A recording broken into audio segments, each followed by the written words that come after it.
Review my story, or outright hell-bent. Oh, never mind.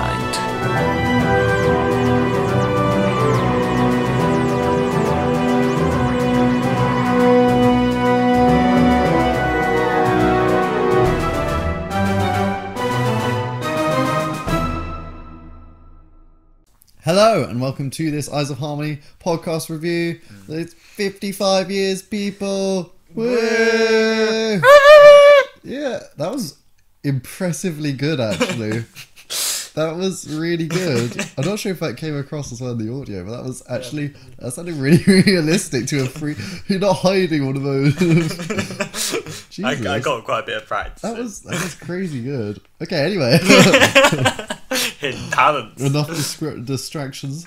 So yes, 5 years ago on this day, hopefully when this is released. Unless my editing is really slow. Really behind schedule. Yeah, I hope not. Just so late that it's the 56th anniversary instead Oh of man! God damn it, it's the 70th anniversary. Oh well, they better late than never, right? Day of the Doctor. So we're going to do this one slightly differently because this is such a big event. I'm going to talk about, and we did quite a lot around it. We started our first channel where you can see us reacting to the old videos. Links below, maybe at the end where you watch us. Plug. They're quite enjoyable. They were really fun to do. It was really fun to watch because we hadn't watched them in ages. No. So we started the YouTube channel, and then there was the 50th anniversary event at the Excel Centre in London. Now that was something else. So this was the first event we'd ever been to Doctor Who related. I mean, you can go to Comic-Con and meet one or two actors, but this was just all Doctor Who. I don't remember which one of us found that to begin with. Huh? Which one of us found that? I think I found it. I think I was like, "Hey, look, there's this event. We should just do it. We should just go." And you're like, "Yeah." And then, oh god, because the most I'd done at that point was I'd been to the Doctor Expedition, the exhibition, and then the original exhibit in Cardiff. I never went to that one. We went there back in the day before because now I think it's closed now. Yeah, no, that one closed. But we went to that one way back in the day, and that was a cool one to go to. Actually, it was quite nice. I wish I had. It's just a long way to get to Cardiff. It is. We just happened to pass it on the way as we were going to a different place in Wales for a holiday. So yeah, fair enough. It ended up making. Of course sense. You would, yeah. But so we were like, yeah, let's go. And I remember I was actually terrified. We bought 2 tickets Saturday because we were like, let's do it on the day. Let's just do it. Go for it. It seems kind of pointless doing it on the Sunday after the event. Yeah. Friday we were obviously at school. So it was like Saturday's the only day. So like as soon as they went live, like I think I got my dad to buy them. But then I looked in the terms and conditions later and it's like, oh, anyone under the age of 16 has to be accompanied. And we were both 15 at that point. Yeah. And like I was terrified we were going to get turned away. I was like, Dad, please email them. Like, and they were, thank God, they're like, yeah, that'd be fine. Cool. So that was like, I think if we'd been any younger than 15, we might have been a bit screwed. Yeah, I think we would have been. That was my biggest terror, even all the way up to walking up to the centre. It was terrifying. Yeah, well, we were discussing that a bit as we went along. I remember the Skype conversation with that. Quite nervous. And also another thing about the whole day was that the autographs they went like, well, the Doctor specifically, you had to book them online beforehand. The Doctors went like instantly, didn't they, more or less? Yeah, because my dad was at work and obviously I don't think I had a card at that point. Different point completely. But it's like I serve like kids at work who are like 8 years old and they have their own like debit card and they're using contactless. And I'm like, what the hell? My little brother has a card now. Duh, I didn't have one until I was like 14, 15, but I rarely used it. I only used it to get cash out, like any online purchases. I just got my. I just bought video games and Doctor Who DVDs. Yeah, I just find it weird how young people. Yeah, but anyway, Going to overdraft, buying so my Amiibo. dad came back and it was like all the autographs were gone. I was, damn it. Well, not all of them. We got them all now though. Yeah. We got Tom. We got all the Doctors who were there except Matt. Matt was the only one who was there. He was the new Who. Yeah. We haven't seen Matt Smith yet. And yeah. In good time. He'll be old one day and want money. Well, he appears at conventions anyway on occasion. Yeah, he does. I'm annoyed we didn't go to film and TV Comic Con because they just announced David Tennant on the day. Matt Smith was there, Christopher Eccleston, Capaldi, all of the new Doctors. I was tempted. I just wasn't. No, I just wasn't. I think I might. It was just we should go next year. Expense. Yeah, We should yeah. definitely It was go. just expense of Chris that kind of put me off for going to the entire event as a whole. But yeah, no, it was totally seemed worth it. And seeing some of the videos from that, seeing like Capaldi, Matt Smith and Chris hugging it out and shaking hands with Capaldi. It's just so cool to see Chris actually be a part of all this for one. And I was watching. I think it was Gallifrey 97. He has a good channel. He went to the event and he said Chris really was enjoying it. So hopefully, fingers crossed, yeah, he will go again. Yeah, I would love to see him. I'd love to get an autograph from him. Yeah, he was our first. He was. Yeah. He is my Doctor. And tying it into this, he was nearly a part of this. So close. Yeah. Yeah, it's so interesting because, of course, they released part of the scripts. I haven't seen those. I'd love to see You that. not read them? No. Oh, they're good. Are they? It's really well written. Like, I believe, like, you can see 9. He writes it really well. Well, of course, because Moffat, of course, did 9. Yeah. Actually, he probably wrote it almost the best. Yeah. But yeah. It's kind of funny how I'd almost say that he writes the Doctors he didn't create better than the ones that he did, in a way. Yeah. I guess out of more respect for... I don't know. I don't know. He had the template. And maybe he uses a template better than he uses than making it. I do think that's probably more of a case for him, yeah. However, he didn't have a template for an anniversary special, and he did bloody great. Apart from Multi-Doctor. So, I remember at this point we were quite bitter, well, kind of upset with Moffat, over the past few seasons. All of his scripts had been kind of bad, and we weren't so fond of the direction he was taking the show in a lot of ways. I remember specifically going beforehand, like, this is kind of the last straw with me and him. I mean, yeah, I know what I would have done though. I would have stopped watching the show. You would have been like Wenger out though, Moffat out standing outside Cardiff with this Moff out. Yeah, get out of here. But yeah, but the event was amazing. Yes, absolutely incredible. Bought so many DVDs. Yeah. It was just incredible. You got to see people Carol on stage, Ann, William Russell, and Fraser Hines with the they were the three autographs we got. But that was the panic. We lost the sheet. We did. Which had. Where did that even go? I think I put them down on the table when I got William Russell's autograph. So we were worried we weren't going to get Fraser Hines' one. Yeah. Which was terrifying at the time. That would have been a shame. I was like, oh my god, because we were going into a panel. They went back and like they're nowhere to be seen. It was like crap. But then they had a list. Thank God. And then we got our autograph anyway, so that was nice. So yeah, and I still got a lot of the merch, Same. like the bag. But the cool thing, remember, we sat down for lunch just to eat. And then we ended up in the pub quiz and came third. Yeah, well, no, second wasn't it? I swear it was second. Maybe it was second. It was first or second. It was second because epic. The first table. The thing is that the ones we got wrong were we got confused on the wording of the question of who created the Daleks, whether or not it was Terry Nation or Davros, because it wasn't as clear. Yeah. And we didn't get the scarf one right. There was one other one which. And it was the Masters. How many actors played the Master? Yeah, because they used the child. They counted the child. Yeah.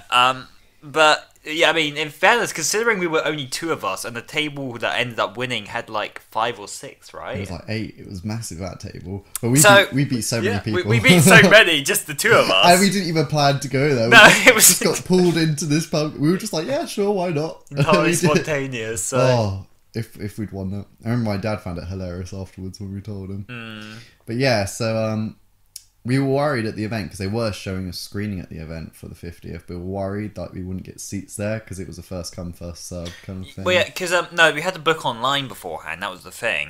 I remember because we put the cinema tickets in advance. Cinema tickets because I was like 3D. Gotta see it. Well, no, we did want to see it at the screening, especially considering, actually, as I found out later, there'd be like a Q&A afterwards and everything. Yeah. Now, it would have been cool to be at. Actually, I think, well, as cool as it would have been in 3D, it isn't 3D. I kind of would have wanted to be in the... yeah, Q&A would have been cool as well.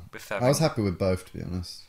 Like, at the cinema, you got all those extra bits, like popcorn, that was full of the experience, but on just the whole TV. Strax scene and everything. I'm so glad we went to that event. Like, imagine if we hadn't, like, the 50th anniversary just would have been so forgotten. No, it would If still you be just sat- exciting. well, it would have been It exciting wouldn't to have been the watch. same. But yeah, like it's just Being a part of that, surrounded by other people just as excited as you are, and just it was something else. Like, it's still probably the most memorable convention experience I think ever. Really, I'll never forget it.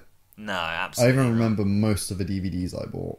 I remember because they kept bringing out new ones in the shop. Like They they had did, this they little kept shop corner. changing it. And they brought out the Ice Warriors. And I was like, yeah, because I really want that story. I got Image of Fendal. I got the Peladon box set.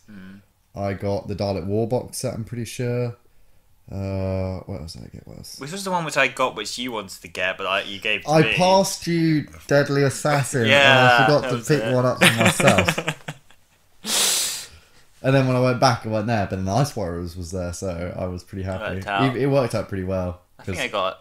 Actually, no, I don't think I got Ice Warriors there. I just remember watching someone, I think a tourist from like another country, just pick up Time and Rani.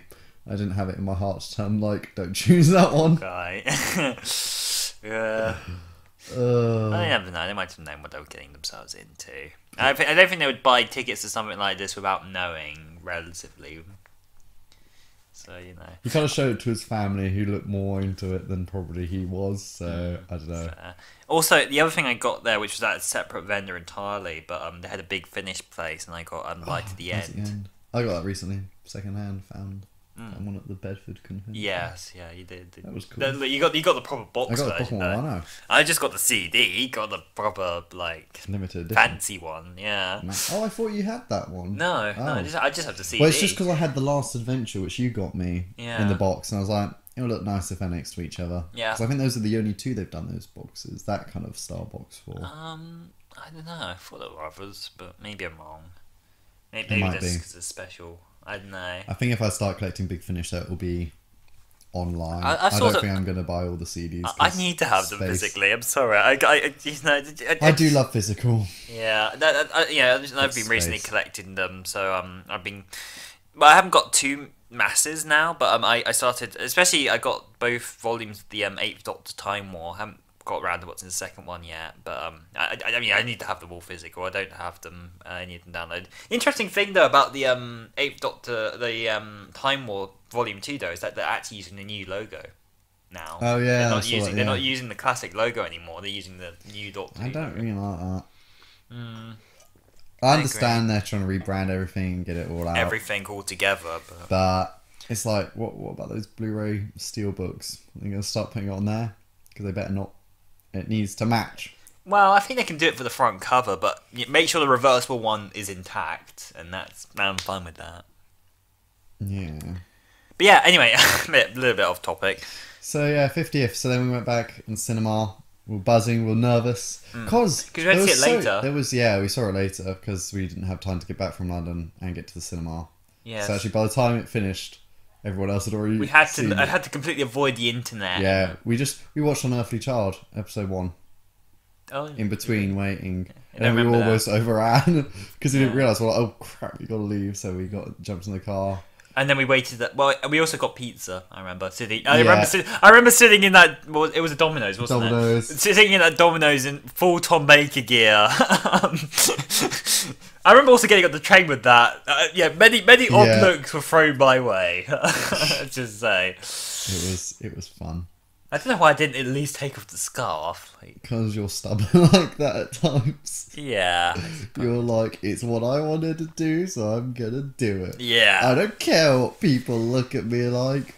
I did in retrospect, but I did at the time. I just love that shot. It was just me and you, like, exhausted on this bench and, like, inside Domino's, and people just walking in and staring at us. Yeah. Or walking by the window and just And confused. it was good. Good pizza, watched Unearthly Child, then off to the cinema. I was glad we managed to watch Unearthly Child episode 1, actually, though. Felt kind of full circle. It's fitting. And then sat down. I remember I bought the seats quite early, so we were kind of central, like Yeah. near enough so that the screen kind of filled our kind of vision, but not too close that it was like Oh, you I couldn't can't not see all the screen. At It once. wasn't Star Wars, where we had to... Yeah. Oh yeah. IMAX Star Wars. That was crazy. That was a fun experience. Though. That was, though. It was. It was yeah. almost somewhat more immersive for something like Star It Wars. was. very much a space. But yeah, and then just man, they have a Doctor. Bloody Something good. else. Like, yeah, as I said, we were all really worried that Moffat would find a way to mess it up going into it based on past records. But, you know, it was just... Everything worked. Everything works still. I actually think it's better now than when I first watched it. I know I loved it back then, but even in retrospective, I love it so much more. I really do. And I get like a lot of people don't like the Time War being just kind of nulled out. Yeah, I understand that. I mean, but I think you'd already gotten everything you could out of it. I mean, it doesn't really know at the time, although many died, many casualties, many worlds destroyed, and you know the result of this episode has led to a huge, great big like outpouring of additional extra media to do with the Time Wars and the suffering and the various things, particularly Engines of War, which I would highly recommend because that's an excellent story. Yeah. Well, yeah, the Age of Time was also really interesting too because actively the events of the episode changes throughout. And yeah, because the time's messing around. But yeah, so so it kicks off. Old intro sequence. Yes. Part of me loves it. Part of me was slightly disappointed they didn't do something really grand or anything. But in retrospective, yes, it fits right. Yeah. It was being shown at 7 o'clock on the exact same day as the original episode was being shown. Exactly. And when you consider that, complete with the original policeman walking around past the junkyard sign and everything. Yeah. So it's like, you know, having the exact same shots in the exact same order at the exact same time they would have been shown all those 50 years ago. Well, it wasn't the same time. The same time would have been 15 past 5. It was a lot later when the 50th was shown, sadly. Yeah. But it's like if they showed they it missed too a trick early, there. Yeah, if they showed it too early though, a lot of people like weekend workers, like it was at the right time for retailers, retailers to be out. You know, I guess times of working has changed since then. Yeah, you know. So it was fair enough to be later because I thought that was odd that they didn't do that. Doctor Who. That is an interesting question. But retrospectively it all fits together. And yeah, there's so many Easter eggs. It all just straight works. Away. Yeah. So many. So there's Totter Zane Sign Policeman, then there's the writer of the first stories on the board, Ian Chesterton. I think yeah, that's true too. That was a nice nod, especially considering apparently they haven't aged, so they're still there as the board. Apparently, but then that's such a weird thing. Like I know that's more of a Sarah Jane thing that they brought that up, but like, why? In Class though, there's the Remembrance board where Clara's name's on it, and they're both on it. Ian Chesterton and Barbara, but she's Barbara Chesterton, not Barbara Wright. No. They got married. Yeah, boy. Had some baby. Maybe they didn't age as in their physical nature didn't age, but they still aged. That's still kind of odd considering people have clearly aged, like, you know, despite time travelling. Maybe the Edge of Destruction had its effects. Yeah. You don't. I'd say that's probably the adventure where it would have for most. Or maybe the Daleks' time machine did. Being unstable, did weird stuff to them. I don't know. Who knows? But yeah, so possibly, you know, there's lots of ways you could sci-fi stuff. There's lots of, but yeah, and I like that the school at least had somewhat of a resemblance to Remembrance. Yeah, to some degree. I mean, it doesn't look identical, particularly inside. It's like completely different. But they would have remodeled it anyway, kind of. Yeah, in some ways. But it you know, you can. If you watch both things, you can kind of say, yeah, that's the same place. You can stretch it, your imagination, yeah. Although isn't this more on the right side of the road, whereas at Remembrance it was on the left, wasn't it? No, it was on the right. Sure. Yeah, you could just say that part that they showed of the school was actually just one side of it than the other side. Yeah. So you know, there's lots of ways, but so then Clara's a teacher now, kind of shoehorned in a bit. Yeah. Came out of nowhere, but hey ho. You know, a lot has happened since Name of a Doctor, apparently. Yeah, we don't get to see it. She became an entire teacher at that time. It's like she got a training or even longer. I don't know. Yeah, but how long I is like the gap? Being a teacher. Actually, how long is the gap? But they never say. Yeah. Never. I guess between May and November. Hey ho. But yeah, so then an actor comes in who I thought was going to play a bigger part in the next series of Doctor Who, which is the other teacher who's like, "Oh, you okay? You got a call from your doctor," and she rides off on the motorbike, the anti-grav. Yeah, I mean, which I thought was going to play a bigger role actually. When they first showed the anti-grav, I'm like, maybe oh, they pictured him. Maybe they pictured him in the role of more or less what Danny Pink. Danny. Yeah, maybe, and then they just decided we'd change the actor or possibly, possibly something like that. Maybe. Yeah, but yeah, it's just he kind of disappears after that. Bye. Yep. But yeah, so she goes off on motorbike. Anti-grav. See, I thought that like the anti-grav was going to be a thing, like, you know, foreshadowing, like Clara has it, and it would be like played in, but nope. Nope.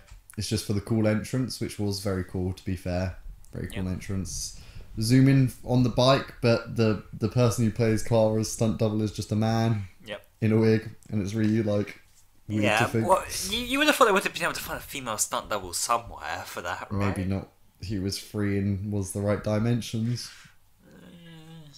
But yeah, so cool skid, and yeah, it kind of kicks off there. Unit picks the Doctor up. All the titles comes in. Yeah, that is such a kind of a cool opening sequence, right? Just have the Doctor hanging over London and everything. Yeah, it's good. Opening sequence. Although they you know, I mean, I'm not going to talk too much about the Target version, but you know, considering that was a book, they significantly cut that bit down, really. Oh, really? Yeah, well, it just wouldn't translate as well. I guess it was more dramatic for all the titles coming up and the music and everything. Yeah. But yeah, few mistakes. So David Doctor is listed with quite a few errors, actually. Like small little. Like, I think the production errors. itself was kind of done a little hastily, I say. I think they were very much so concentrating on getting everything right that the small things snuck. Yeah. So when Osgood first answers the phone, you can just see her running without holding up the phone to her ear. You get that on screen now. And also while the Doctor's hanging, you can see kind of a reflection of like the little. In the behind the scenes, you can see the kind of green pad they have below the TARDIS as Matt's hanging. Obviously, if he fell off, you need kind of some protection. You can kind of see the green kind of reflection on his skin at some points. Yeah. And it's only because I now see it, I can't unsee it. So now I've ruined it for all of you as well. But yeah, I find it odd that Osgood has Kate's personal phone. Like, if it's her personal phone, why the hell does Osgood have it? Like, you just left it on the table. You've got the head of unit not having a phone. Like, what? She just left it on the table. Well, she does, doesn't she? It's the vortex manipulator. The Zygon does it as well. She just says the knack. Oh, hello, these unit secrets on my phone. Let me just leave it here. You know. Oh, I don't get it. No. It's like, oh, I recognise the number. And then yeah, the Doctor's swinging, he's hanging, and then there was that cool set piece in. Is it Trafalgar Square? That's Trafalgar Square, isn't it? Yeah. Yeah. And that was cool, and everyone was like speculating, like, oh my god, they're outside the gallery. And Matt Smith had revealed on Graham Norton's show, it was like, oh, give us a spoiler, and he just said paintings, which actually is such a massive spoiler. Like, paintings is like how they solve everything. Yes. And like, it's amazing. Like, yeah, just like. But you wouldn't have thought about it. You wouldn't have thought. Like, everyone was trying to speculate what paintings meant, but like, it was cool. Yeah, so it was good. It's like Fear Her when they all come alive. It's the sequel. It's everyone's favourite story through the 50 years. Fear Her. Absolutely. So yeah, so that was cool. And they go inside, and then boom, the 3D paintings. Really cool idea. Yeah. Really nice. Better in 3D than it is on the 2D Oh, absolutely. Screen. Like, you know, I mean, my Blu-ray is a version which has the 3D version of the film on it. We need to get a 3D TV at some point, just to re-enjoy. That would be cool, but it wouldn't really be worth spending all that money on it. No. When we've got surplus money. Yeah. Guess. Yeah. Well, It'd be nice. if that ever happens. Oh, in old age, just sell something you don't need anymore. Vintage Nintendo Switch, 80 years time. I never give up my Switch. It'll be with me forever. It'll be with me in my tomb. I'll be still Of clutching the it. Cybermen. Is that what you should get a grave like that? Just the two of us. Oh, that'd be cool. That'd be cool. But it'd be pretty big though. Just like have this massive tomb of. Well, just loads of people. Just have your family. Tomb of the comrade family tree. And you're just at the centre one. Actually, would that be more cryogenically frozen though? Wouldn't it? 'Cause Yeah. It'd be like, So you can come back to life. yeah, and and what? That'd be very cool. Literally. So, so then they showed the oil painting, which was very cool. And I mean, they didn't really reveal that anything was going to be about the Time War until the trailers. Yeah, They said more or what less. it was is John Hurt's playing a part of a Doctor, and actually it's not a fake, it's not Omega or whatever, because I remember all that speculation. Yeah. But then they showed the Zygons, so people were like, oh, is it a Zygon story? Which Kind would of be is. yeah, it'd be kind of weird for 50th if it was just a Zygons. And yeah, so it was Time War, which just makes sense, really. It is the biggest day in the Doctor's life. Yes, absolutely. And it felt right to visit it on the 50th.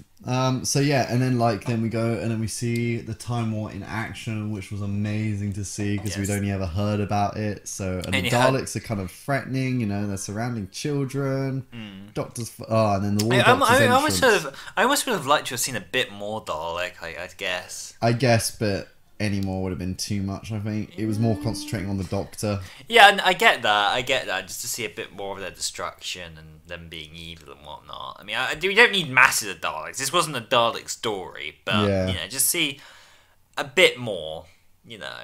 I think maybe Yeah. slightly undersold them.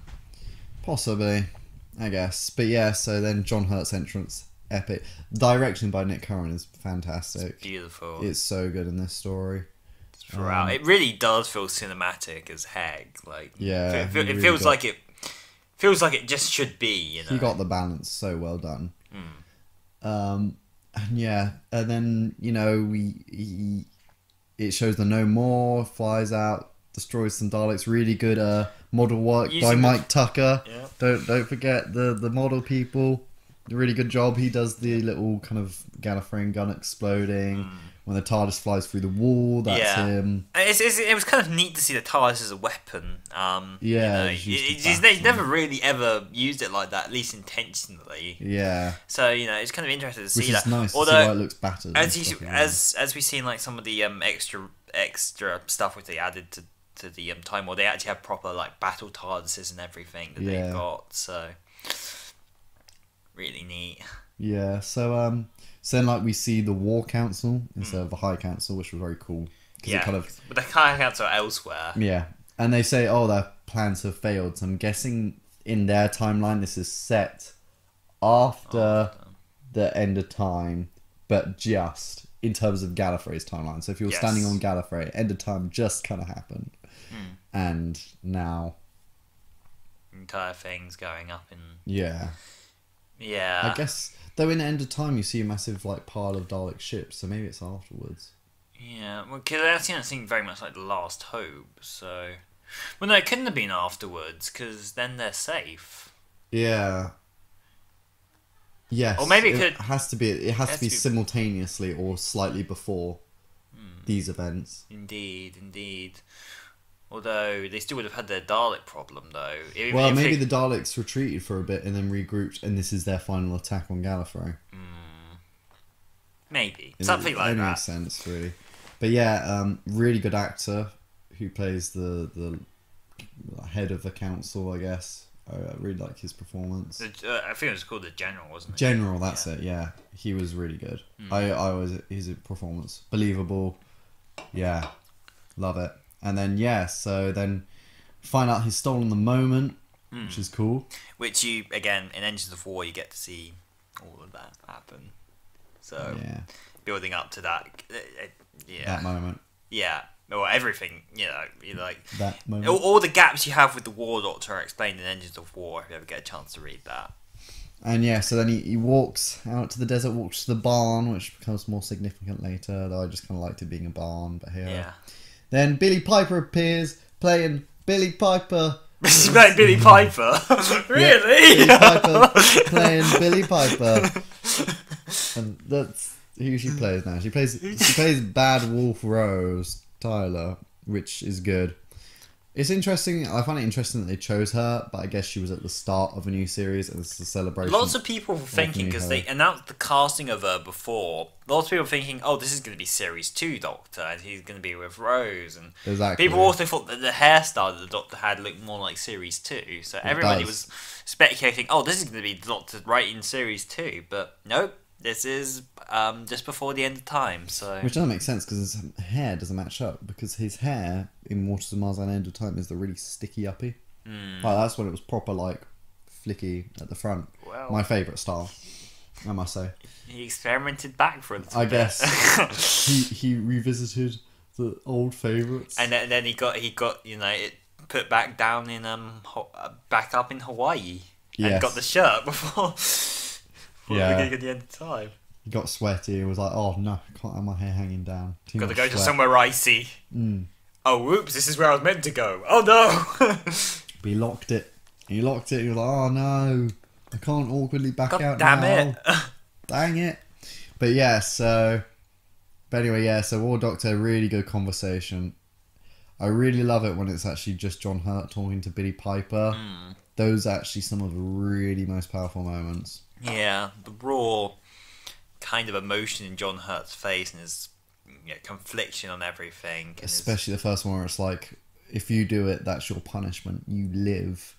Oh, getting chills now. Just actual getting chills. I can feel it. Like, oh, such a powerful moment. So, yeah, great moment. And it really makes you feel the weight of the Time War. You really understand. Like, he doesn't want to do this, but he has to. In his eyes, he has to. It is the only escape. And you really feel that weight through the dialogue. So long. Like, they show a bit of a Time War, but a lot of the weight is just through words. Yeah. And it's so powerful. And then the Time Fishers open up. And then it cuts back to Matt Smith.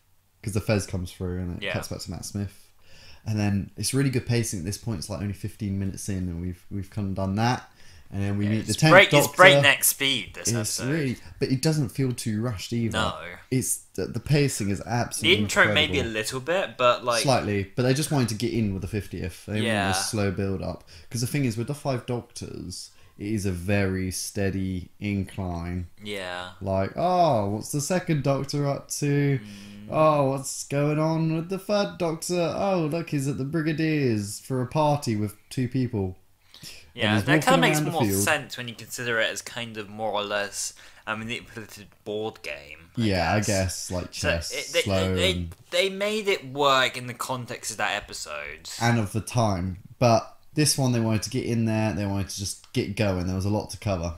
Yeah, kind of. They did more of the 3 Doctors kind of effort, I guess, in a way. Yeah, kind of get in there. Just throw them in there. Then here's the problem. Sorted out. Yeah. So now we meet the 10th Doctor. Man, it's so good to see David Tennant on screen. Yes, and he gets right into it again. Like, you know. Yeah, no worries. We all knew you could do it. Like, as soon as they released that picture of David and Matt together, I was so happy. I was like, yeah. Because at that point we were worried there was not even going to be a multi-Doctor. Like, at this point, I wouldn't mind if the 60th wasn't multi-Doctor. I'd be a bit disappointed, but for 50th... I think we just need I'd be okay if it just had a big event, but for something like the 50th, 50th really And I think needed when to they said there was no classic Doctors, I think we were all very disappointed. Yeah. But in retrospective, that's kind of just... It wouldn't have really worked too well. Not in a 8th way. Doctor, but the reason why it works in terms of the episode is because it makes sense. Why would she show the War Doctor his past selves? He doesn't need to know about his past selves. He needs to know what he's going to become. I guess, yeah. In terms of the story, it makes complete sense. He doesn't need to see his past. He's already lived it. Yeah. He needs to see his future. Yeah. Which is the only right. Oh, well, why future. didn't she show Chris? Well, then that's just the different. Maybe it's too soon after the event, so she decides it's not worth it. That's what you could go into. Yeah. Well, my only thought there was that, perhaps showing him what he was once and what he would become would kind of... Maybe it was part of the original scripts, but... I mean, I don't think you need... Certainly not all of them. We got but, Paul McGann, at least, in Night of the Doctor, which was wonderful enough. I'm not going to complain about there being no classics, really. No, not really. Not really, no. Time Crash works because it's only 7 minutes and it was short. It was a nice children in need piece. Really lovely. Yeah. But I know, seeing Peter Davison in costume in the 50th might have felt a little out of place because he does look so old. Yeah. I think the only one who can kind of pull off close to what he originally looked like is Sylvester. Yeah, and now I was thinking about him because I guess in a way there's an argument to be made that Remembrance is somewhat the beginning of the Time War. Yeah. Well, I guess no. Well, technically Genesis sort of is in a way. It's both. Yeah, but they're both catalysts in a way. But yeah, he's more connected to that than I guess any of the others. So Elizabeth First played really well. Mm. Can't remember the actress's name actually. She was really good. She only just had a baby at the time as well. Yeah.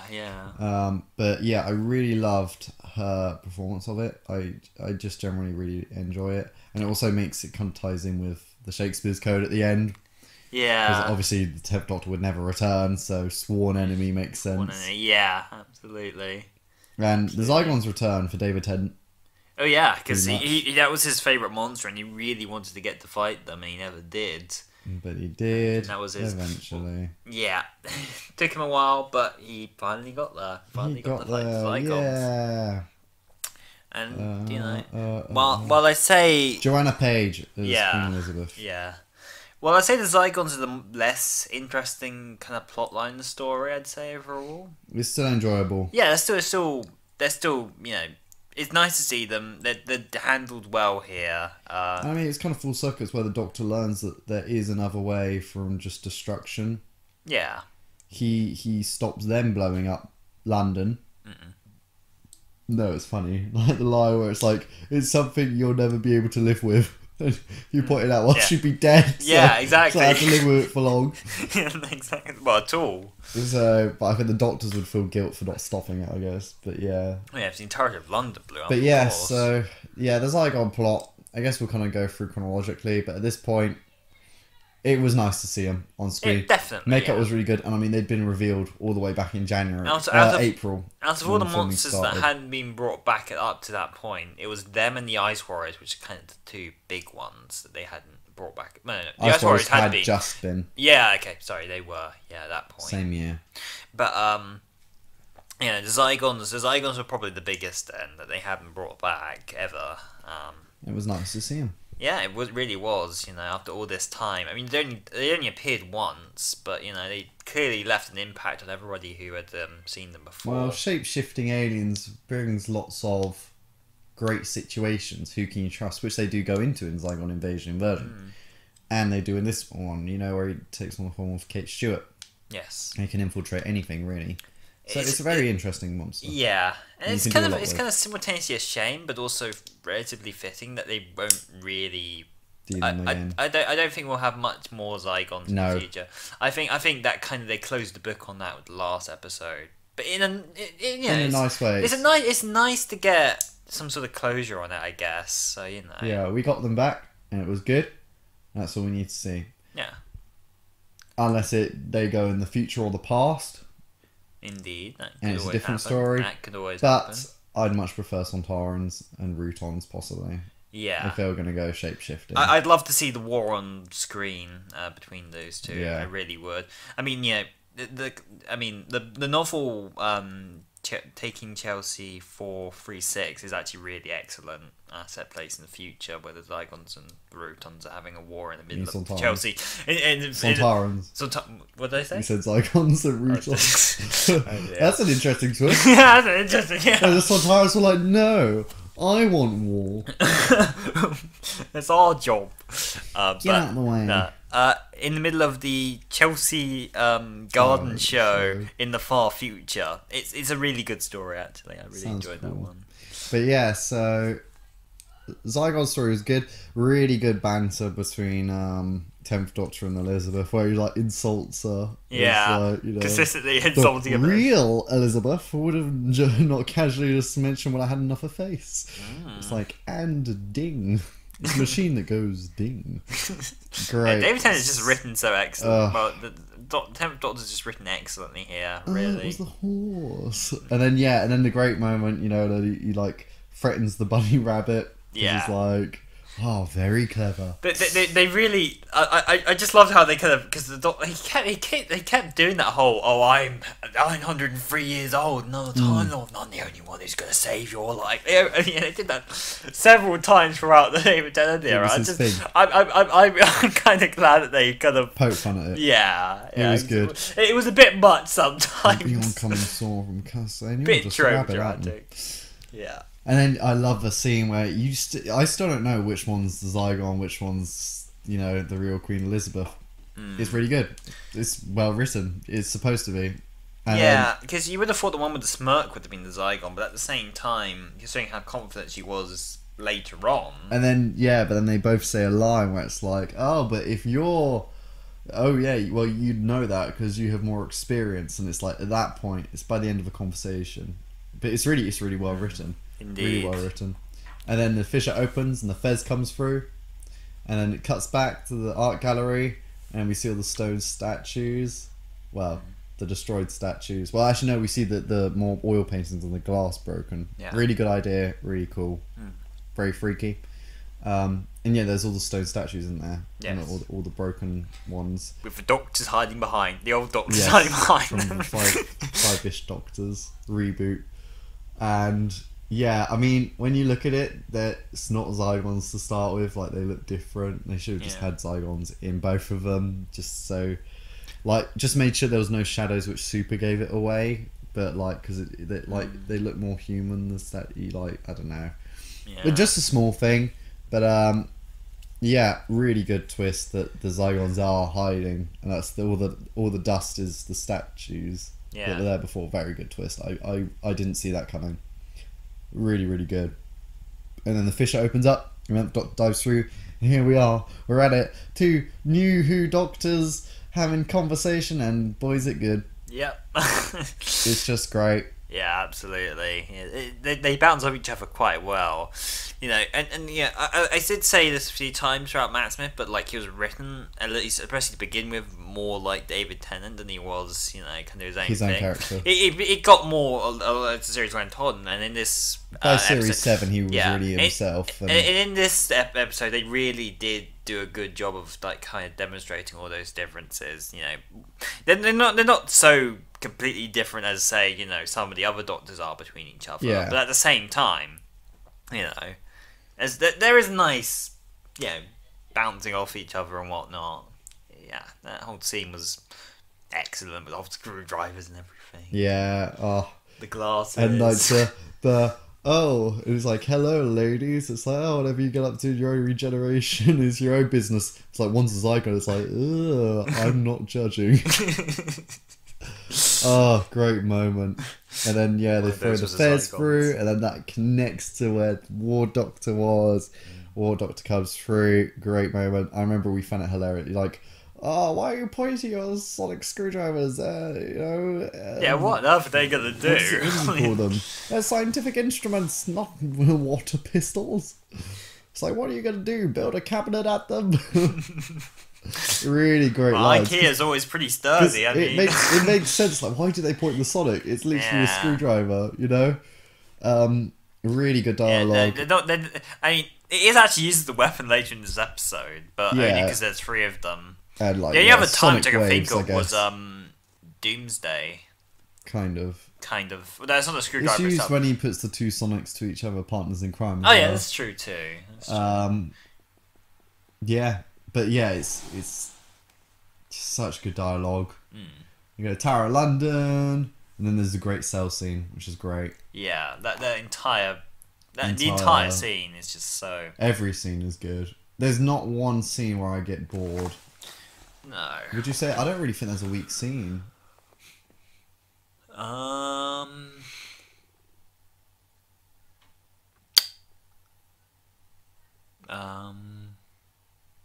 don't think there is. Throughout it, there's not a weak scene. There's slower scenes, but usually they're quite heavy within what their thing is. Like when the moment shows Gallifrey burning around them, and it's just a projection. Yeah. That's quite slow, but it's also quite heavy because Yeah. they're all giving like a great bloody performance.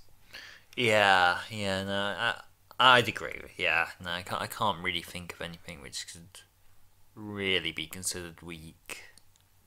Not at all. No. And yeah, that cell scene, and then how they like figure out how they can get out, and then like it's unlocked. Yes, Like, yeah. that was the most perfect thing.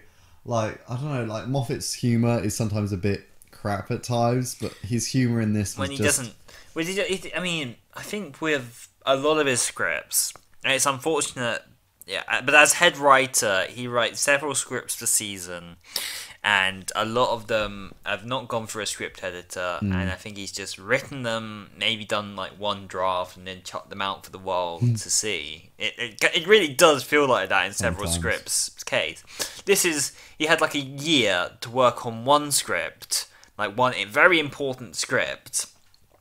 So, when Moffat has time, when Moffat has Yeah. a few people looking over him to make sure it's right, he can do some fantastic work. But when he's left to his own completely free creative control and everything, that's when things tend to go wrong. Yeah, I preferred Moffat when he wrote when someone else was in charge. Yes. And I think most people do. in the relatively recent, not at the time of this upload, but they finally released that third part where he's talking to Crystal D, I think her name is. Talking about the third part. It was 3 parts Yeah. of the interview before, and then when he took over with Matt Smith, and then Capaldi's era, where Yeah. he talked about he stated in that he'd come back and write. He's still got ideas, and he could still write Doctor Who. Cool. So he's actually open to coming back and writing. I'd be fine with seeing him. I mean, provided he works on like maybe one script every now and again as opposed to several scripts a season, that's Yeah. absolutely fine. I'd be more than happy to see It's him like- write yeah, a it's like, script. oh, Chris- Take your time, write some good scripts, Yeah, and I'd be delighted to see he him. told Chris like, oh, if you ever in a spot of bother and you need a script, I'll happily write it. Is I think what he said, something like that. Actually, that would be cool for the 60th. If like the 60th season, like if they do a season instead of a special, maybe they get like writers like from the older episodes. So they get Russell T Davies to write an episode, Stephen Moffat to write an episode, Chris Chibnall to write an Ben episode. Abramovich. That would be cool. That'd be cool. Who else? I mean, Mark Gatiss hasn't written the best, or Gatiss, however you say it. Hasn't written the best, hasn't been the worst, but he has written quite a few, so I think he'd be Yeah. fair to come back. Yeah. I would love Paul Cornell to come back, actually. Right? Yeah, that'd be great. Maybe that's enough of a video we could do. Writers that should come back. Yeah. Yeah. But that would be really cool, actually. Yeah. Like, having just a season of like the most loved writers coming back and doing like Yeah. epic I guess stories. mostly New Who, because a lot of Yeah, no, of course. a lot of the most memorable episodes of the classic series, unfortunately, Writers are dead. Yeah. Bring back Terry Nation. Yeah. Who else? Who else was a big writer? What, Robert Holmes? Robert Holmes. I meant of New Who, though. Oh, New Who. New Who. Has there really been anyone else right, super major? Gareth Roberts did a few. Gareth Roberts done a few. There was one other writer who I wanted to take over, apart from Chris. And their name has completely gone from my mind. Oh, Jamie Matheson. Oh yeah. I hope he's writing in the new series. That'd He be was cool. so good. Jamie Matheson was great. Oh, no, I think all the writers are new, actually, for this season. Yeah, I think so. Again, I think very much this season is a clean break. Well, actually, when we're talking about this new season, it should be airing when this is out, actually. That's a very fair point. Ugh. That's weird. weird to think. Yeah. It's coming up, though. They wrapped not long ago. Wrap filming. Yeah. So it's crazy to And we think. still haven't seen all that much of it. Nope. Hopefully they'll release a bloody epic trailer, though. Give us something. Which you guys would have seen by now. So anyway, the 50th anniversary is what we're talking about. What do we get up to? I'm lost now. Yeah, in the cell. Oh, great scene. And like with the children, how like Matt Smith's forgotten, but probably hasn't forgotten. He just doesn't want to talk about it, I think. I mean, Or I think maybe what he I has was trying to forgotten. imply, I mean, and at least from Matt Smith's perspective, what he was trying to say was that you know, he'd been through a heck of a lot of other crap and spent like all that time trying to get past it. Yeah, and you know, yeah, he had all that stuff like being locked in the Pandorica for goodness knows, and No, he wasn't locked. no, he in wasn't Pandora. locked. No, he wasn't locked. Sorry, no, he wasn't. No, I mean, no, I meant the other one, the gap. Sorry, I'm thinking. Sorry, He didn't get chucked. Series 6, the 200-year. Oh yeah, well yeah, he spent a lot of time dodging his death. Exactly. Yeah, that's what I was thinking of. I don't know why I said the Pandorica. I don't know why that was the first thing to get. Sorry. Well, to be honest, it was a better season finale, and it sticks in my head that final shot of the Pandorica opens where the Doctor gets locked. Yes. Great final yes. shot, that one. Yeah. Great final absolutely. shot. But yeah, so I love that scene, really good. Then the Black Archive. Yeah, I don't know. I kind of like the idea. Yeah. It's a neat thing having kind of a. I don't like the picture on the wall because they have one from Turn Well, Left just on there, Yeah. which makes no sense because the parallel universe. Yeah, and I mean, you know, like, No. isn't this more or less kind of what they were doing with Torchwood anyway? Yeah.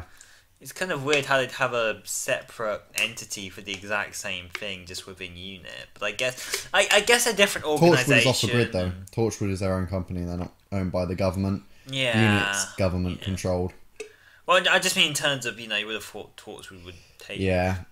Yeah. But Well, no, I mean before Torchwood, old Torchwood. oh yes, I meant old old Torchwood. Yeah, before Doomsday. Yeah. Yes. I like all the stuff though. There's lots of props in there. The Yeah, all chair from sorts the of end of time, which Uh, David would have seen. Like he would have been in the room at that. The 10th Doctor would have been there, and he wouldn't have known what that chair was. No. But like, oh, this whirled me away at some point before I die. Yeah, no, he wouldn't know that. One thing I noted was a Supreme Dalek head from the Journey's End was in there in the background. Was it? Oh Yeah. man, I see a Sontaran gun. There's lots. There's a list somewhere. Yeah, online. so Someone's the probably big, the compiled big list. gun from Doomsday, the big massive weapons that they Yeah, had. there's lots of really Cybermen small guns. things. All sorts, really, all sorts of references. But yeah, The only one I was disappointed that they didn't have there was Bessie. yes, they should have had that. But yeah, so then we see the painting's been moved, but you kind of don't really notice it. You're like, oh look, there's the painting. Well, Like you don't really think about. they slightly No, like, they linger on it. focus on it, but like you're like, oh, it's there now. Like, but you don't. I didn't connect it with the phone call at the time. No, I didn't either. Yeah, because that phone call's so smart. You Yeah. you just like kind of forget about it completely until they do a flashback, and you're like, oh yeah. But yeah, so their car escapes because Zygon Kate randomly put the phone down on the table. Fair enough, you know. Okay. Then then she saves them. They get out, and then it's the real Elizabeth, and then they reveal the Zygon threat, which is very cool. Yeah, the whole scene about, you know, the fact that Elizabeth managed to get the other Zygon. Yeah, oh yeah, good moment. Yeah. Doctor insults her again, like in the breath that could stun a horse. That line always makes In fact, me she laugh. would have, considering the era, Yeah, and considering Victoria, No I think, toothpaste I or think anything. every, like, you everyone know, would have had bad breath. I mean, Elizabeth was considered clean a bit too much, even despite, I think, only having a bath once a month. But when you consider how everybody else smelled and how little they cleaned, you know, she was actually one of the cleanest. Yeah, but yeah, Zygon like base was really cool, very cool, and it was good how it connected up with the future. Yeah. Having, you know, through the paintings and everything, really good. It all connects so well, and then they can't get in the Black Archive because just cause really alien tech, human stupidity, you know, whatever. Yeah. Yeah. Well, I mean, Surely every Dalek ship would do that technology then. If humans can use alien tech to make something TARDIS, you know. well, Doctor doesn't land in Dalek ships and whatnot. He does. Very often. Yeah, but In he fact, has in done. well, yeah. Asylum is brought on board, to be fair. Oh, Asylum had so much potential. Just saddens me. Yeah, it really did, didn't it? Squandered. It's just such a good idea. Oh, Just like a certain other thing in this story, which would be squandered in the future, but we'll get to we'll that. get to it. So, they stop it by giving a shorter war speech, which the 12th Doctor just kind of expands on. Imagine having that speech in this story. Yeah. Yeah. But it doesn't really work without having this story, that speech later on. No, it really does. So, and I mean, I don't think either David or Matt could have delivered that speech as well as Capaldi could have. I think if any of them had to do it, it would have been David. David, yes. But- No, I can see David doing it. Just maybe not. It's just because Capaldi's old, it kind of, you get more of a sense of age behind it. Like, you know, he regrets his younger, like proper young. You think like he's old, he looks old, you know, he's seen a lot of shit. But David's still quite young, it just wouldn't have feel as right. No. Although I think he does have the range to do it. He does definitely have the range. You still may do it justice, just not quite the I same. just don't think it's Capaldi. But yeah, so they stop it a really smart way by making them all forget. And yeah. And then the War Doctor's like, yo, made my decision. Bye. He just do it. moves off. But then there's that Cyberman head, which we pointed out. It's like, shoot, that should have been sucked into the vortex during Doomsday. Yeah. I mean, well, as I said, pointed out, yeah, alien tech and whatnot. Yeah, maybe. we If just it imagine was- it smashing in the corner trying to get to Although- like the void. Maybe it wouldn't affect it at all, because I was thinking about this. If a TARDIS can't land there, maybe the same kind of theory works with, like, No, the because void. the void was sucking the, you know, that green stuff which you could see with the 3D glasses. Yeah, but That would be and random. that would be covered. Yes, it would cover Why the wasn't the side. TARDIS sucked into it then? I guess its landing gear is strong enough. Its handbrake. I guess. That's an interesting thing. Shouldn't have the TARDIS been sucked in? Yeah, because I mean, usually it stays in its own. Yeah, well, yeah. TARDIS is. Explain, internet. Explain. What are these words? Explain. Yeah. Yeah. Interesting one. Maybe it doesn't affect objects as much. I mean, I know it took the Genesis art, but it's not like the everything on the Doctor. I'm guessing got chucked in. the TARDIS. It was sucking. So like, Remember, it's like, oh, the TARDIS is quite light, and it's like, oh, if it landed on the Earth with its true weight, it would destroy it. I think it doesn't affect objects actually, because when you consider like them being sucked in at the end, it's sucking in David and the Doctor and Rose, but it's not like suddenly sucking out his sonic screwdriver out and all his clothes and everything. Yeah, that's true. Actually. So I Look guess at their trousers just ripped off. that's why Rose lets go. She got Like, distracted. no, the show is PG.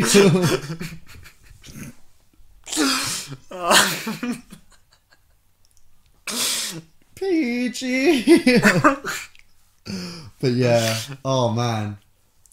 But yeah, I just imagine that head like just smashing into the wall, trying to get to like get to the void. It's just like but can't get there. So then there's the barn scene. Really good, powerful scene. Once again, David in the coat, which she hadn't been at this point, and I love the bit where she's great men are forged in fire. It is the privilege of lesser men to light the flame. That is the like War Doctor's quote. Absolutely, yeah. Bloody good line. Oh man, gives me chills, that one. Yeah. And like when she talks about the wheezing, groaning noise, and it focus pulls onto his ear because obviously that's what he's hearing it with.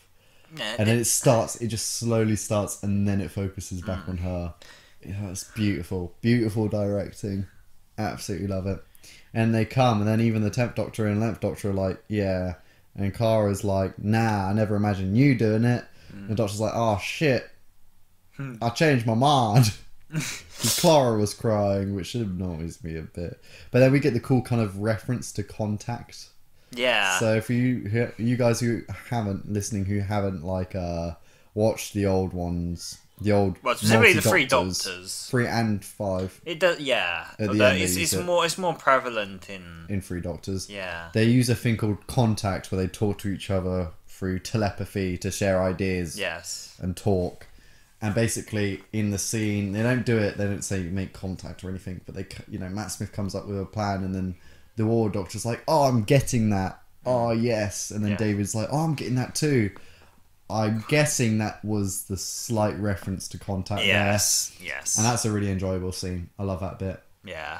And then They figure it They out. say Gallifrey. They retcon the thing. Yeah. But, Painting. in a way that makes sense. It works. It does work. Yes. So I mean, the Doctor still thinks he's destroyed Gallifrey, and millions and millions have still died. But at the same time, so the brutality of war still happened. It's just a lot of the children, a lot of everybody, they've been saved. It was good, and it was the way they showed it, like the day after, like the kids climbing out of the ashes still alive. Like, when they decided to change their mind. But yeah, then following was my favourite scene in the cinema. In the cinema, it was magical. This scene when it was when they were saving. It's like, oh yes, but I started a long time ago. Though in that scene just before Matt Smith has the script on the TARDIS console, can never unsee. It's so annoying. I just can't unsee it ever since it's been pointed out to me. Can never unsee. But then in the cinema, man, all the I was Doctors buzzing. there in Just some all capacity. the TARDISes.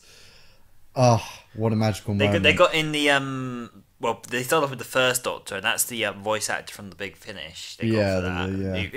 And of course, it's pitch perfect, like, Yeah, calling the walk. This is the Doctor speaking. But the other ones are just kind of stock footage from various. Yeah. But still really enjoyable to see. It was nice that they were all there. The only one which slightly bugged me was the fact that they couldn't have asked like Paul McGann to quickly film or something. They should have got him like in his proper like costume from Night of the Doctor to do like a little TARDIS bit around the War Doctor's console. Even you didn't need enough for one. Yeah, exactly. So he, that was a slight. Maybe you should missed have done opportunity. That. Yeah, considering they had him literally on set doing stuff. Maybe you could have thrown that in there, but I think actually probably because they asked him to do it like 4 days before. They said, "Are you free here?" And I think they were like, "Okay, keep it free." And they told him like a couple of days before they filmed it, and they filmed it right at the last 2 days of the shoot. And by that time, they would have already filmed everything in the War Doctor's TARDIS, so they probably would have collapsed it by that point, and that's why they didn't film in it. From a production point of view, I understand a missed opportunity, though. Like, it would have been nice. Yeah. But no, one thing that annoys me is they show one Sylvester McCoy and then they show Sylvester McCoy from the movie in like the little bubbles, which is like kind of, it just puts me off. It's like, no, you just chose him from that time. Yeah. And Sylvester McCoy didn't come twice, okay? I love this moment so much. Then like you're already trying to take in that all the classic Doctors are there, like, oh my god, they're all there, they did it. Then it's, no sir, all 13 of them. Peter Capaldi's eyes just flash on screen, like, oh my god, whoa. Like, that was the most amazing moment. That was a cool thing to have. That was amazing. That happened, like, da. Well, we knew Capaldi was going to be the Doctor. He was already cast, yeah, of course he was already cast. Well, we knew that a little bit before, but not August. It was revealed that August. So it wasn't all that long before. So it was really. No, they would have filmed it within those 2 months. Yeah. And it was bloody great. So it was really nice to see. It's just kind of a hint to the future. I guess Jodie was just sleeping on that day, though. I think she just overslept. Yeah. Maybe she was there. Maybe she was being chucked out the TARDIS. The TARDIS was like, nope. What? Just above Gallifrey? Just throw it out. It just falls to the ground. Oh, so that's why they're not showing us any footage. She's stuck on Gallifrey. You just got to find it first. Oh, yeah. So then the ending, cool explosion, shows one Dalek ship is kind of surviving, which is a nice nod to Dalek, because it's that one, I'm guessing, from the little ship which crashed and burned in its crater for like 4 days before it could be touched. So that was cool. And then, then they're back in the gallery, looking at the painting, slowly go off. War Doctor regenerates. That's nice. Yep, and we got a nod to Christopher Eccleston, although like slightly. Yeah, they slowly slightly morph him into that. Although I would have actually liked to have. I mean, I would have liked to have seen him cameo. I really would have. You know, just like I get that he doesn't want to properly get back into the role, and I get that he probably he's not comfortable about stepping back into the role, and there are things towards his end. I get it, but just 2 seconds or Maybe 5 seconds, 5 seconds in the costume and whatnot to do something. I think it's something they could do the 60th if they did is Jodie has to try and like find her past selves to help her. Like she could go talk to Chris, and Chris is like, "Sorry, I don't talk to my future selves." That just like slams the door shut, just refuses like to be in the like an X-Men First Class. Yeah, like go fuck yourself, basically. Just like the Night Doctor being like, "I'm too busy." Like, it would be funny. Let's get back to my banana. Yeah, have a banana. And like then but. So yeah, and then David goes. His last lines are, "I don't want to go." Very funny. So make sure, just to make sure his last lines again. Oh, yeah. Would that be a running thing? If he is brought back from the Sith, would he have to be? It has to be the same line again. It always has to be his final line. And then the Tom Baker cameo. I still want to be in the cinema. Mad. For that. I remember you actually said out loud, "Oh my god!" Like when like his, "I really think you might," and then you're like, "Oh my god." I remember that. Yeah, I just got it because, like, I know a few people did. Everyone knows his voice. Yeah. Well, actually, watching a few things on YouTube, not everybody did. Like, yeah, a lot of people. I remember when you were coming out the cinema, you're like, "Oh, some people say like, who was that guy at the end?" Yeah, some younger kids. And then that really nice end shot where they're all looking at Gallifrey. Well, no, just talk about creator scene. Sorry, first. Yeah, talk about that. But yeah, the whole ambiguity. The whole ambiguity about the character. I'm pretty sure he is. Oh, of course. The but future. Like they never. It could always change, it. you know. Yeah, but I like to think that I like to think that in the future, however far into his regeneration cycle he is, he just becomes Tom Baker again and retires into an art gallery and it's just a nice thing. Yeah. Although is that the same art? That's not the same art gallery though, is it? As what we saw earlier. It is the same one. You sure? Yeah. Okay. Yeah. I like it. You're very good. It's nice to get him in there, But yeah, being the most popular Doctor ever, it was just nice to see him in there. Just great nostalgia. Oh man, I love that story. I love the story so much. Yeah, of course. And then, sorry. It's just fantastic. And then like the last shot where they're all looking well, the whole Gallifrey, thing about finding this is the biggest disappointment coming out of this episode now is that they have such a big thing about them finding Gallifrey, so hopeful, so excited, so ready to go find Gallifrey, and Hell Bent just completely craps all over this ending.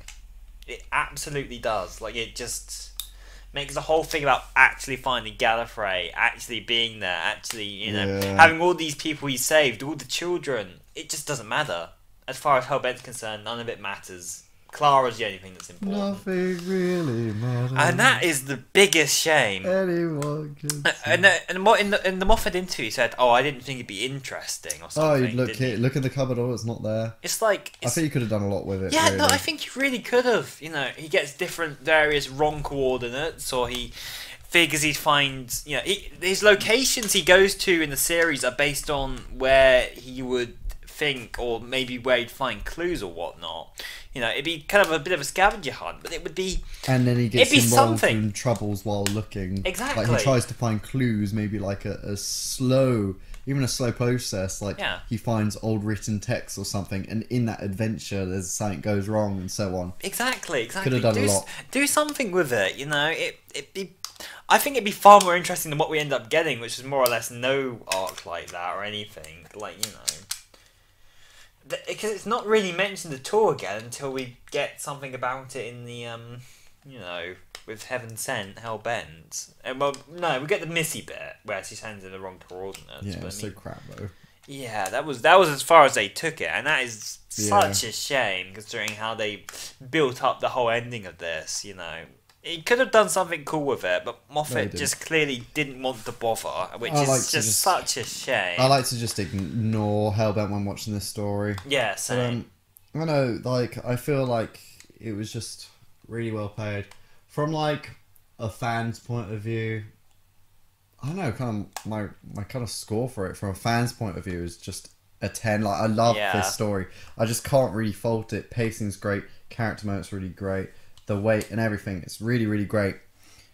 From a critical point, trying to put all my nostalgia to side, 9. I think 8, 9, yeah. There's only very few stories that could get higher, but Yeah, about 9. Yeah. 9 is where I kind of 9, 10. To put it in perspective, I've watched this story twice today, and I wasn't really that bored. I was still getting chills watching it. Yeah, no, I started writing notes for it and just gave up partway through because I was just like... You're too well, involved. Yeah, I was just reiterating... Well, there was that, and the fact that more or less my notes are just reiterating the episode. Like, oh, look, Billy's there, and she does good. David Tennant does good. Nice to see Zygons again. John Hurt's good. Wow, I'm so glad you wrote these notes. Great prompts. It was like there was no, other episodes I'd bring up points or things I'd pick out in the episode, but it's just like, this is good, this is good, this is good, this is good. I mean, what else do I have to say? It's just really meticulously planned out. Exactly. This is what Moffat can do when he puts his effort into a script. When he actually, has the time, has things fully thought out, and has a bit of pressure behind him to do a good script. That's always kind of when he's done his best work. He's always a little bit under pressure, but always kind of... He has his own creative freedom, of course, but he's not fully free, and he's not... He's a good assistant manager, not manager. Yeah, I'd say that's a very fair point, actually, yeah. But yeah, so 50th was amazing. I remember coming out of the cinema being like, oh, Moffat's forgiven. Because I'd basically already forgiven Moffat for Night of the Doctor, because my very much love of the 8th Doctor. Although it's easy to get a short thing like that right compared to... Yeah. But yeah, that day was very special and will always stay with me. Where were you guys on the 50th? But I know a lot of people out there. This is my plug. So, you ready for a plug, guys? Hope you are. I'll get my Chris ready. Yeah. So, the plug. Hey, I'm trying to talk here. Stop it. People don't want to hear you eat. Alright. So, a lot of people out there still don't like the Time War being changed. I understand that. And at university, I recently made a essay about the canon in Doctor Who, mainly around the 50th anniversary and the events, and whether you can consider it canon or not. If you guys are interested in a short little read of that piece, which got me a high first, you could go have a look. It's in link in the description below or on screen now. But yeah, it's a good one, I think. An interesting argument, but let us know below. Let me know below what you think. I was pretty proud of it. But anyway, back to the topic. Yes. One wonderful thing of note, I wanted to quickly go over the Target novel, because I haven't actually finished reading it yet. I do add some interesting things to it. I mean, this goes at breakneck pace, but Moffat intentionally kind of, I guess, padded it out a bit more, I guess, for the Target novel, just so it's not, one... I guess it wouldn't work quite as well in book form, would it? No. And so he threw in, especially Night of the Doctor is a part of, gets its own proper segment. It's interesting because it's not really written in order. It's like, well, it kind of is, but it kind of isn't, and it's told like from the perspective of, well, the Doctor's writing it kind of, but in kind of flashback version. So he's already in the future, and he's looking back. Yeah, more or less. An Iron Man 3. I still haven't seen that film. Oh my god, okay. That's not really a spoiler. No. He just kind of narrates over it at the beginning and at the end. Okay. It's all good. I feel bad. No, it's cool. For a film which came out in 2013, funny enough, actually. Yeah. Well, I mean, I didn't really care about Marvel that much at that point. I saw the Avengers. But... Anyway, this ain't Avengers channel. This ain't Eyes of Avengers. Eyes of Odin. Eyes of Heimdall. That's what it would be. But Heimdall's dead. Infinity War spoilers, sorry. Just like us. That was a plot twist. We were never alive.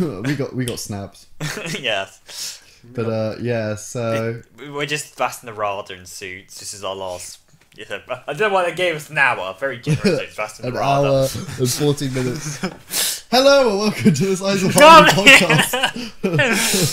Just repeat all of it again. We're going to do Favorite Doctor, so yeah. Yeah, just great memories. I look forward to what they bring to the table for the 60th when I'm 25. Oh Yep. boy. Can't wait till I'm that age. Ugh. Yeah. But cinematically it looked great. My own disappointment, no original music. But Yeah. I kind of wish they had, because I don't know, it felt like it was such a big event. It should have had its own soundtrack. I mean, Like, that shit would have sold. to be honest, I didn't really notice while watching it as much. Oh man, I did. Like when the TARDIS was flying over London, that da da da da da. That was the Slovene music from Series 1. And it's only because I listened to the soundtrack loads. Yeah. Every single piece, I was like, know that one. Yep. Mm. I was like, where's the original music? Because I went in like really wanting to listen to this like really epic music, and it was just all old. I was like, oh. But then Time of a Doctor got its own soundtrack, 2 discs, 1 episode. The 50th anniversary just got a mixtape. Check out my mixtape, bro. Yeah. I'm surprised like the first track wasn't Mario God being like, check out my SoundCloud. Check out my mixtape, bro. And then he do it again with Twice Upon a Time. Twice Upon a Time, yeah. I think there was some slight new variations, but it was No, mainly- there were new versions of the themes. He redid them. But yeah, the 50th, there were no redos. It was literally just the old tracks, Yeah. just laid on top, which was disappointing. But hey ho, that is the 50th. Where were you on November 23rd, On planet 2013? Were you on Earth? How did you watch it? Did you watch it with your family? Did you go to cinema? Did you go to the event? How was your time at the event? Did you lose your autograph slip like I did? Because it's scary. I remember at least one of the people I talked to in my drama group actually went the day before. Oh man. So There we go. Shout out to that person from Conrad's old drama group. he Yeah. probably isn't. Probably isn't. Almost certainly hey-ho. isn't. But Be yeah. creepy if he was, actually. Imagine that. Go away, get out of here. But yes, so that's kind of brings us to the end of the 55th anniversary video run. Yeah. We should be working on the, is it 4th patch? I've forgotten now. I think so, yeah. Hopefully at this point when this comes out, Maybe. there's weekly things about the new series. Well, we're kind of a bit behind on that. I don't know. We might be late, we might be on target. I don't know. Probably. I don't know. I think considering we haven't even recorded any of that batch yet, I think we might be next year. Oh yeah, batches next year. I meant for the new series though. Oh reactions. right, yeah, that'd be fine. That'll be fine. And yeah, hopefully we can work on some stuff. We might just have to have a day where we just record like 5 in a day. Just That'd be slog it. painful. Just go through it. Just do it. Or just use Skype. I think. That Yeah. might be the better solution. True. It's not as fun though. No, it isn't. But at the same time, do you think by the 5th recording session will be quite as infused? Hello, Hey, welcome to so- the so, podcast. So, I mean, the Doctor's in this story. 5 out of 10. For goodness sake! I mean, why would they had him? I'm tired of watching Doctor Who, Conrad. I don't want to do it anymore.